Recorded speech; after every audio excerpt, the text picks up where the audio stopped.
Episode 46। तो पिछले episode में आपने देखा था कि जो हमारा बांगलिंग है ना वो एक पोर्टल के जरिए अपना मतलब कि जो भी घर है ना वहाँ की ओर निकल जाता है। अब थोड़ा सा नेक्स्ट साइड की कहानी बता देता हूँ कि भाई जो हमारा प्लेनेट सुजाकू है ना इस पर बहुत सारी कंट्रियां हैं। जैसे हमारा भारत देश है ना इसमें मध्य प्रदेश, उत्तर प्रदेश, राजस्थान ऐसे है ना, ऐसे ही है। ठीक है, तो जो प्लेनेट सुजाकू है ना ऐसा नहीं समझोगे यार। अपनी जो पृथ्वी है ना उस पर 4 महाद्वीप है। जैसे एशिया महाद्वीप, अब जैसे जी एशिया महाद्वीप है ना इसमें भी बहुत सारे देश आते हैं। जैसे कि अपना भारत हो गया। अब भारत में भी बहुत सारे प्रदेश हैं जैसे कि मध्य प्रदेश, राजस्थान। तो बांगलिंग का ऐसा ही एक प्रदेश मान सकते हो आप। ठीक है, उम्मीद है समझ गए होंगे। अब बांगलिंग चलता है तो एक नए प्रदेश में पहुंच जाता है। बोला जाए तो उस पोर्टल के जरिए एक नई जगह पर पहुंच जाता है। ठीक है, जिसका नाम होता है कौन कंट्री। अब यहाँ पर एक पोर्टल एक्टिवेट होता है और हमारा बांगलिंग यहीं पर निकल कर आता है। अब जैसे हमारा बांगलिंग यहाँ पर निकल कर आता है ना तो वो चारों तरफ अपनी शक्तियों को फैलाता है और उसे आसपास में पता लग जाता है कि क्या चल रहा है और क्या नहीं चल रहा है। बांगलिंग चलता है तो सभी को नजरअंदाज कर देता है और अपना जो मस्कीटो बिस्ट था ना उसे निकालता है और तेजी से यहाँ से निकल जाता है। अब सीन शिफ्ट होता है और हमें 10 दिन बाद का सीन बताया जाता है जहाँ पर हमारा बांगलिंग लगातार 10 दिन से ट्रेवल कर रहा था और एक माउंटेन के पास पहुंच जाता है। अब हमें इस माउंटेन को बताया जाता है और हमारे बांगलिंग के पास जो मैप था ना उस पर एक पोर्टल था और वो पोर्टल इसी माउंटेन पर बता रहा था। अब यहाँ पर हमें बताया जाता है कि जो माउंटेन है ना यहाँ माउंटेन पर आकर बहुत सारा लोग रहने लगे हैं। बोला जाए तो माउंटेन को खा चुके हैं और उस पर अपनी बिल्डिंग बना चुके हैं। बांगलिंग चलता है तो सबको नजरअंदाज कर देता है और इस माउंटेन के पास पहुंचता है। अब जैसे ही यहाँ पर हमारा बांगलिंग पहुंचता है ना तो इस माउंटेन के ऊपर एक सेक्ट बसा हुआ था जिसका नाम पता नहीं क्या है। बांगलिंग चलता है तो यहाँ पर आता है ना तो बहुत सारे लोग उसे ग्रीट करने लगते हैं। इतने में हमें 3 बंदों को बताया जाता है जिसमें से 2 लड़का था और एक लड़की थी जो कि इस सेक्ट के शायद सीनियर मान सकते हो। बांगलिंग चलता है तो इनकी ओर देखकर पूछने लगता है कि क्या यहाँ पर कोई पोर्टल है क्या। अब जब ये दोनों बंदे बांगलिंग की बात सुनते हैं ना तो मना कर देते हैं। बांगलिंग चलता है तो इनकी ओर देखकर एकदम कोल्ड लुक देता है कि क्या आप श्योर हो। ये दोनों बंदे चलते हैं तो ये डर जाते हैं और पीछे हटने लगते हैं। इतने में जो लड़की थी ना वो आगे आती है और वो हमारे बांगलिंग को ग्रीट करते हुए बांगलिंग से कहने लगती है कि सीनियर, ये दोनों बंदे है ना ये दोनों जूनियर है और मैं यहाँ पर काफी समय से रह रही हूँ, इसलिए मुझे पता है कि आप जिस पोर्टल की बात कर रहे हो ना वो इस माउंटेन के नीचे है और मैं यहाँ पर रहती हूँ इसलिए मुझे पता है। अब जब हमारा बांगलिंग इस लड़की की बात सुनता है ना तो इस लड़की से कह देता है कि ठीक है मुझे वहाँ पर ले चलो। ये लड़की चलती है तो बांगलिंग को वहाँ पर ले जाती है। हालांकि ले जाते समय ये लड़की अपने कमरे से गुजारत कर हमारे बांगलिंग को ले जा रही थी। तभी इस लड़की की अपने कमरे में एक फोटो टंगी हुई थी जिसमें ये लड़की कम कपड़े पहनी हुई थी। अब जब हमारा बांगलिंग उस लड़की की फोटो को देखता है ना तो ये लड़की भी थोड़ी शर्मा जाती है, इसलिए तुरंत अपनी फोटो को छुपा देती है। लेकिन बांगलिंग ठहरा एक नंबर का सख्त लौंडा, इसलिए उसे फर्क नहीं पड़ता। ये लड़की चलती है तो पोर्टल के पास ले जाती है। अब जैसे हमारा बांगलिंग इस पोर्टल को देखता है ना तो बांगलिंग चलता है तो इस लड़की को कुछ गोलियां दे देता है जिस वजह से ये लड़की भविष्य में नाचिंग सोल लेवल पर पहुंच सके। बांगलिंग चलता है तो इस पोर्टल में एक हाई लेवल का स्टोन टैबलेट लगाता है और इस पोर्टल के जरिए यहाँ से अंतर ध्यान बोला जाए तो गायब हो जाता है। अब सीन शिफ्ट होता है और फिर हमें जाओ कंट्री को बताया जाता है और यही वो कंट्री है जहाँ से हमारा बांगलिंग निकला है। बोला जाए तो उसका जन्म हुआ था। अब इस कंट्री के बारे में थोड़ा बहुत और बताया जाता है कि इस कंट्री में एक बंदा है जिसका नाम है पूनान जी। और मैं बता दूं यही वो बंदा था जिसने हमारे बांगलिंग की जो एकेडमी थी ना, अब तो मैं नाम भी भूल चुका हूँ कौन सी एकेडमी थी, उस पर हमला किया था इसी सेक्ट के बंदे ने। ठीक है, तो इसका नाम होता है पूनान जी। अब इसके अलावा हमें और भी मेजर सेक्टों को बताया जाता है लेकिन जो पूनान जी है ना उसका ही सेक्ट जाऊ कंट्री में सबसे ज्यादा पावरफुल है। अब इतने में सीन शिफ्ट होता है और फिर हमें एक फैमिली को बताया जाता है और इसका नाम होता है टेंग फैमिली और इसी फैमिली के सबसे बड़े बुढ़ा का नाम होता है टेंग हुआ जिसने हमारे बांगलिंग के खानदान को खत्म किया था। अब इतने में हमें पूनान जी को बताया जाता है जो कि अंडरग्राउंड में बोला जाए तो धरती के अंदर अपना कल्टीवेशन कर रहे थे। अब पूनान जी अपना कल्टीवेशन कर ही रहा होता है तभी इसे कुछ अनुभव होता है। ऐसा लगने लगता है कि मानो जाओ कंट्री में कोई पावरफुल बंदा आया है। पूनान जी चलता है तो जो हमारे बांगलिंग का दुश्मन था ना टेंग हुआ उसे मैसेज भेजता है। इतने में हमें टेंग हुआ को भी बताया जाता है जिसने कि पूनान जी का ये मैसेज रिसीव कर लिया था। लेकिन टेंग हुआ चलता है तो इस बात को नजरअंदाज कर देता है और जो उसका पोता था ना टेंग ली जिसे हमारे बांगलिंग ने आज से 400-500 साल पहले मारा था, उसका जो क्रिस्टल था ना उसे देखने लगता है और मन में सोचने लगता है कि अगर तुम जिंदा होते ना तो आज नाशंग सोल लेवल पर पहुंच चुके होते। अब हमें टेंग हुआ से बहुत दूर टेंग फैमिली का मतलब कि कोई साइड ब्रांच होगी उसको बताया जाता है। यहाँ पर एक बंदा था वांग हुओ नहीं वांग जुओ, और जो वांग जुओ है ना ये हमारे बांगलिंग का भाई है, चाचा या फिर फूफा फापी का, किसी का भी मान सकते हो, लेकिन हमारी वांगलिंग के परिवार से ही संबंधित है। अब जो वांग जुओ चलता है तो इसने एक लड़की से शादी की थी जो कि टेंग फैमिली से ही थी। वांग जू चलता है तो यहाँ पर गुस्सा होने लगता है कि उस टेंग हुआ को तो मैं जिंदा नहीं छोड़ूंगा। वाइफ चलती है तो मना करती है कि ऐसा मत कहो, तुम्हारी फैमिली को उन्होंने नहीं मारा है बल्कि उस बंदे ने मारा है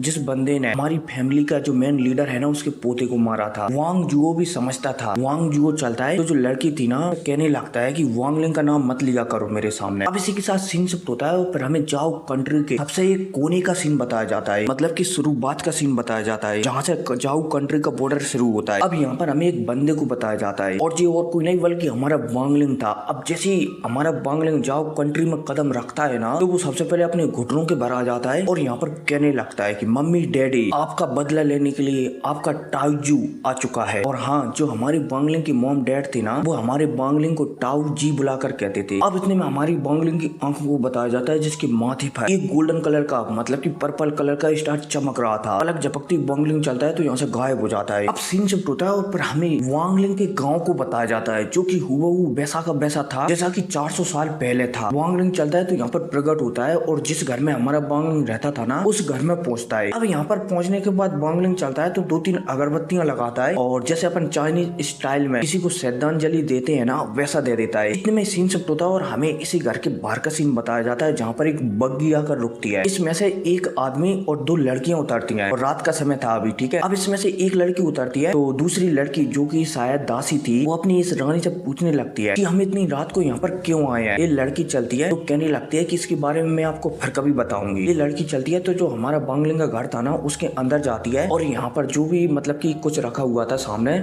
उसके सामने झुककर श्रद्धांजलि वगैरह देने लगती है। इतने में ये लड़की देखती है कि सामने 3 अगरबत्ती लगी हुई हैं। ये हैरान हो जाती है कि यहाँ पर अगरबत्तियां किसने लगा दी, कौन है, सामने आओ। अब भाई साहब जैसे ये लड़की ये कहती है ना तो यहाँ पर हमारा वांगलिंग प्रकट होता है और इस लड़की को एकदम चिल लुक में देखने लगता है। ये लड़की भी डर जाती है और हमारे वांगलिंग से पूछने लगती है कि तुम कौन हो। वांगलिंग चलता है तो इस लड़की से उल्टा पूछ डालता है कि तुम कौन हो और तुम यहाँ क्या कर रही हो। मतलब कि वांगलिंग पूछ डालता है कि तुम्हारे पूर्वज कौन है और तुम वांग फैमिली के इस घर में क्या कर रही हो। इतने में हमें एक बंदे को बताया जाता है जो कि इस लड़की के साथ ही आया था और इसे पता चल जाता है कि शायद घर में कोई आ चुका है, इसलिए बंदा चलता है तो वो आगे बढ़ता है हमारे वांगलिंग को रोकने के लिए। लेकिन ये आगे बढ़ ही नहीं पाता और यहीं पर एकदम स्टॉप होकर अपने घुटनों के भर आ जाता है। ऐसा लग रहा था कि मानो इसे किसी ने कंट्रोल कर लिया हो। इतने में हमारी वांगलिंग को बताया जाता है जो कि इस लड़की से पूछने लगता है कि तुम्हारे पूर्वजों का नाम क्या है। ये लड़की चलती है तो यहाँ पर कहने लगती है कि अगर तुम मुझे मारना चाहते हो तो मार सकते हो। वांगलिंग चलता है तो इससे प्यार से पूछने लगता है कि मैंने कहा तुम्हारे पूर्वजों का नाम बताओ। ये लड़की भी हैरान हो जाती है कि अगर ये मुझे मारना चाहता है तो ये भला मुझसे नाम क्यों पूछ रहा है। लड़की चलती है तो यहाँ पर कहने लगती है कि मेरे पिता के पिता का नाम टियान डू है। अब जैसे वांगलिंग ये वाला नाम सुनता है ना तो वो हैरान हो जाता है क्योंकि अगर आप लोगों ने मेरी शुरू से एनिमी की वीडियो देखी होंगी ना तो ये नाम है ना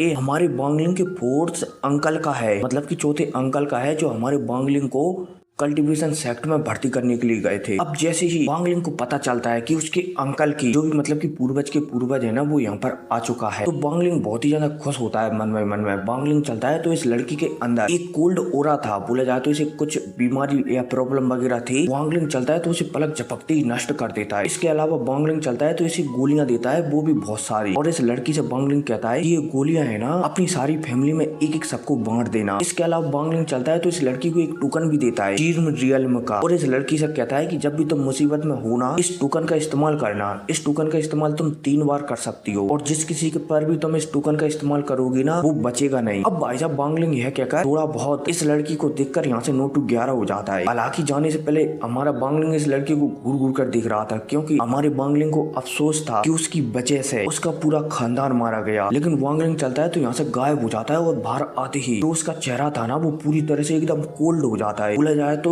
ऐसा लगने लगता है वांगलिंग की मानो अगर आप कोई भी हमारे वांगलिंग के सामने टैंग फैमिली का आएगा ना तो वो जिंदा बचकर ही नहीं जा पाएगा। अब इतने में हमें इस लड़की को बताया जाता है जो कि वांगलिंग को जाती हुई यहाँ से देख रही होती है, समझ जाती है ये बंदा है ना ये वांग फैमिली से ही कोई है। इतने में इस लड़की को हमारे वांगलिंग ने एक टोकन दिया था ना उस टोकन पर नाम लिखा था वांगलिंग। ये लड़की चलती है तो सोचने लगती है कि मैं घर जाकर इसका पता लगाऊंगी कि आखिर ये कौन है। अब इतने में यहाँ पर जो बुड्ढा था ना जो इस लड़की के साथ था। ये इस लड़की के पास आता है और इसे पूछने लगता है कि क्या हुआ। ये लड़की भी इस बुड्ढे को कुछ भी नहीं बताती और कहने लगती है कि मैं बेहोश हो गई थी, पता नहीं यहाँ पर क्या हो गया था। अब इसी के साथ सीन शिफ्ट होता है और हमारे बांगलिंग को बताया जाता है जो कि टैंग फैमिली रहती है ना वहाँ की ओर निकल जाता है। अब टैंग फैमिली से 10,000 किलोमीटर दूरी पर वांगलिंग चलता है तो एक फॉर्मेशन बनाता है, जिस वजह से टैंग फैमिली की मतलब की जहाँ पर भी टैंग फैमिली रहती है ना चारों तरफ घिर जाती है इस फॉर्मेशन के अंदर। लगभग ये फॉर्मेशन 50,000 किलोमीटर दूरी में फैल जाता है। और इस फॉर्मेशन का एक खास काम था कि इस फॉर्मेशन से मतलब कि इस फॉर्मेशन में अंदर तो कोई भी आ सकता था लेकिन अंदर से बाहर नहीं जा सकता था, क्योंकि जो हमारा बांगलिंग है ना उसने फैसला कर लिया था कि अब वो टैंग फैमिली के एक भी मेंबर को जिंदा नहीं छोड़ेगा, सबको एकदम मिट्टी में मिला डालेगा। क्या कोई नहीं, इसी के साथ एपिसोड खत्म हो जाता है। तो मिलते हैं अगली वीडियो में, टिक केयर।